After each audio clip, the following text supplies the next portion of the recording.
الذين آمنوا وتطمئن قلوبهم بذكر الله ألا بذكر الله تطمئن القلوب نحمده ونصلي علی رسوله الکریم اما بعد۔ آج کا عنوان ہے حضرت لوط علیہ السلام کی زندگی۔ حضرت لوط علیہ السلام ابراہیم علیہ السلام کے بھتیجے تھے، جو لوط علیہ السلام ابراہیم علیہ السلام کے ساتھ ہجرت فرمایا، اور جب ابراہیم علیہ السلام عراق میں محنت فرمائی نمرود کے مقابلے میں آگ میں، اللہ تبارک و تعالیٰ نے ابراہیم علیہ السلام کو کامیابی عطا فرمائی، تو لوط علیہ السلام آپ پر ایمان لائے۔ عراق سے ملک شام آپ نے ہجرت فرمایا، اور پھر ملک شام سے مصر لوط علیہ السلام نے ہجرت فرمایا، اور مصر سے جب ابراہیم علیہ السلام فلسطین جانے والے تھے تو لوط علیہ السلام کو ابراہیم علیہ السلام نے حکم فرمایا کہ آپ سدوم تشریف لے جاؤ۔ سدوم اردن کے علاقے میں ہے، تو لہٰذا سدوم میں لوگوں کی ہدایت کے لیے حضرت لوط علیہ السلام پہنچے۔ حضرت لوط علیہ السلام کا ذکر قرآن مجید میں 27 مرتبہ آیا ہے، اور 14 سورتوں میں ان کا ذکر ہے۔ لوط علیہ السلام یہ ممتاز پیغمبر ہیں۔ لوط علیہ السلام بیان فرماتے ہیں کہ اے قوم، کیوں تم ایسی برائیاں کرتے ہو کہ اس سے پہلے کسی نے ایسی برائیاں نہیں کی، اور اپنی ضرورتوں کو، شہوتوں کو عورتوں کی بجائے مردوں میں اپنی شہوت کیوں پورا کرتے ہو؟ تم تو حد سے تجاوز کرنے والے ہو۔ ان کی برائیوں میں ایجاد کاری کی حد سے تجاوز کر جانا، بڑی محفل میں زور سے ریح ہوا خارج کر کے اس پر سب لوگ مل کر ہنسنا، عورتوں کے بجائے مردوں سے اپنی ضرورتوں کو پورا کرنے میں ذرا برابر ان کے درمیان میں عیب نہیں تھا۔ اس کو ایک اچھا کام سمجھتے تھے، اس کو گناہ اور غلطی نہیں سمجھتے تھے۔ اسی کو اللہ فرماتے ہیں کہ اس سے پہلے قوم میں یہ برائی نہیں تھی۔ اس نئی برائی کو روکنے کے لیے، اس کے سدباب کے لیے اللہ تبارک و تعالیٰ نے اس سدوم بستی میں حضرت لوط علیہ السلام کو اللہ نے بھیجا۔ تو پھر حضرت لوط علیہ السلام نے ان کو سمجھانے کی کوشش کی، ان کو بہت کچھ سمجھایا، لیکن حضرت لوط علیہ السلام کو قوم مذاق کرتی تھی، جس مذاق کو قرآن مجید کہتا ہے۔ سورہ اعراف میں اللہ تعالیٰ فرماتے ہیں، مذاق سے اس طرح کہتے تھے، اچھا آپ پاک ہیں نا، اپنا شہر خالی کر کے چلو، تم بہت پاک نکلے۔ تو اس طرح برائی کو برائی نہیں سمجھتے تھے، اچھے لوگوں کو برا سمجھ کر شہر سے نکلنے کے لیے حکم جاری کرتے تھے۔ سورہ عنکبوت میں اللہ تعالیٰ فرماتے ہیں، وہ لوگ جلدی مچاتے تھے کہ اگر تم سچے ہو اپنی بات میں تو تمہارا عذاب بتاؤ، تمہارا عذاب لے کر آؤ۔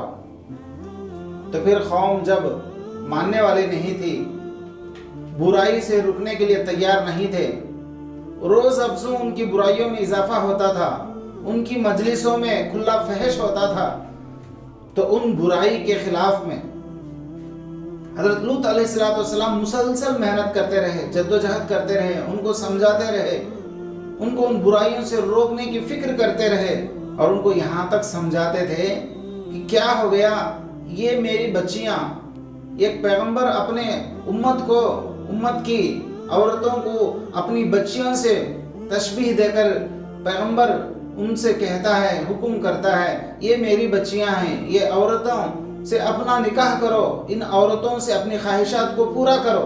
قال ہؤلاء بناتی ان کنتم فاعلین، کیوں ان عورتوں سے اپنے نکاح نہیں کرتے، ان سے شادیاں نہیں کرتے، ان کے ساتھ تم اپنی زندگیاں بسر نہیں کرتے، خواہشات کو پورا نہیں کرتے، کیوں مردوں کے امرد لڑکوں کے پیچھے تم لگے ہوئے ہو؟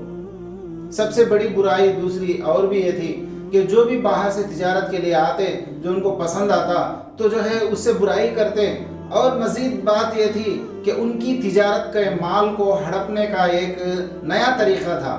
سب لوگ مال دیکھنے کی نیت سے آتے اور وہ تاجر کا مال کو تھوڑا تھوڑا لے کر جو ہے ایسے نکل جاتے کہ گویا وہ اپنا ہی مال ہے۔ اس طرح چوری کر دیتے تھے، اس طرح ہڑپ لیتے تھے، اس طرح دھوکہ دیتے تھے، مکر و فریب کرتے تھے، اور اسی طرح برائی کے اندر اپنے آپ کو گزارتے تھے۔ جب ابراہیم علیہ السلام کے پاس جب وہ تینوں فرشتے انسانی شکل میں آئے تو ابراہیم علیہ السلام مہمان سمجھ کر، مہمان نوازی آپ کی مشہور تھی، تو لہٰذا آپ نے ایک بچڑا ذبح کیا اور پھر گوشت بنایا، اس کو بھون کر جب رکھا گیا ان کے سامنے کھانے کے لیے تو انہوں نے کھانے سے انکار کیا۔ تو ابراہیم علیہ السلام ڈر گئے کہیں یہ ہمارے دشمن نہ ہوں، تو پھر انہوں نے کہا ڈرنے کی کوئی ضرورت نہیں، اللہ کی ہم فرشتے ہیں، ہم کو بھوک نہیں ہے، ہم کھانے پینے والے نہیں ہیں۔ تو لہذا ابراہیم علیہ السلام کو اطمینان ہوا۔ پھر فرشتوں نے کہا کہ ہم لوط کے پاس جانا ہے، اس قوم کو ہلاک کرنا ہے۔ تو پھر ابراہیم علیہ السلام نے کہا کہ وہاں لوط ہے، ایک فرمانبردار شخص ہے، کیسے ہلاک کرو گے؟ تو کہا کہ ان کو اور ان کے ماننے والوں کو ہم دور بھیجیں گے، اور پھر اللہ کا عذاب ان پر آئے گا، ان پر پتھر کی بارش کا عذاب آئے گا، اور ان کی زمین کو الٹنے کا عذاب آئے گا۔ لہٰذا فرشتے وہاں سے نکل کر لوط علیہ السلام کے پاس پہنچتے ہیں۔ حضرت لوط علیہ السلام کو معلوم نہیں تھا، وہ اپنے مہمان کی حفاظت کرنے میں لگ گئے، یہاں تک کہ حضرت لوط علیہ السلام کہنے لگے میرے مہمانوں کے بارے میں مجھے رسوا نہ کرو۔ اور یہ خبر شہر میں پھیل گئی کہ خوبصورت نوجوان آئے ہیں، مہمان شہر میں داخل ہوئے ہیں۔ تو قوم کی بری عادت تھی کہ جو بھی باہر سے آتے مہمان ان کے ساتھ برائی کا ان کا ارادہ ہوتا تھا، تو پھر اسی ارادے سے لوگ جو ہے جمع ہونا شروع ہو گئے، جو قوم کے سردار بھی تھے اور وہ بھی آگے آ گئے، اور یہاں تک کہ حضرت لوط علیہ السلام نے اس وقت کہا تھا کہ میری بیٹیاں ہیں، اور میری جو ہے بیٹیاں یعنی امت کی عورتیں، ان عورتوں کے ساتھ تم کیوں اپنا نکاح نہیں کرتے، ان سے اپنی خواہشات پورا نہیں کرتے، ان مردوں کے پیچھے کیوں لگ جاتے ہو؟ تو پھر لوط علیہ السلام کی بات کو انہوں نے انکار کیا اور عذاب کی جلدی مچائی۔ پھر اتنوں میں حضرت لوط علیہ السلام سے فرشتوں نے کہا کہ ہم اللہ کے بندے انسانوں میں سے نہیں ہیں، ہم فرشتوں میں سے ہیں، آپ کو ڈرنے کی کوئی ضرورت نہیں ہے، یہ ہمارا کچھ بھی نقصان نہیں کر سکتے۔ پھر فرشتوں نے کہا لوط علیہ السلام سے کہ تمہارے ماننے والوں کو لے کر تم الگ ہو جاؤ، ہم ان پر عذاب لائیں گے۔ پھر عذاب اس طرح سے ہوا، پھر ایک دم سے زمین کو الٹ دیا گیا، آسمانوں تک جو ہے زمین کو اٹھا کر جبریل علیہ السلام نے جو اوندا پلٹ دیا گیا، پوری زمین کی سطح بدل گئی۔ آج بحر لوط ہے جہاں اگر غوطہ دیں گے تو پانی میں آدمی نہیں ڈوبے گا۔ تو اس طرح اللہ کا عذاب وہاں آیا، اور پھر لوط علیہ السلام کو اور ان کے ماننے والوں کو کامیابی ملی، اور اس طرح برائی کو اور برے لوگوں کو ختم کرنے کے لیے پیغمبر کی بات کو جو انکار کرتے تھے، تو بنی اسرائیل میں اللہ کے جانب سے اس طرح عذاب آتا تھا۔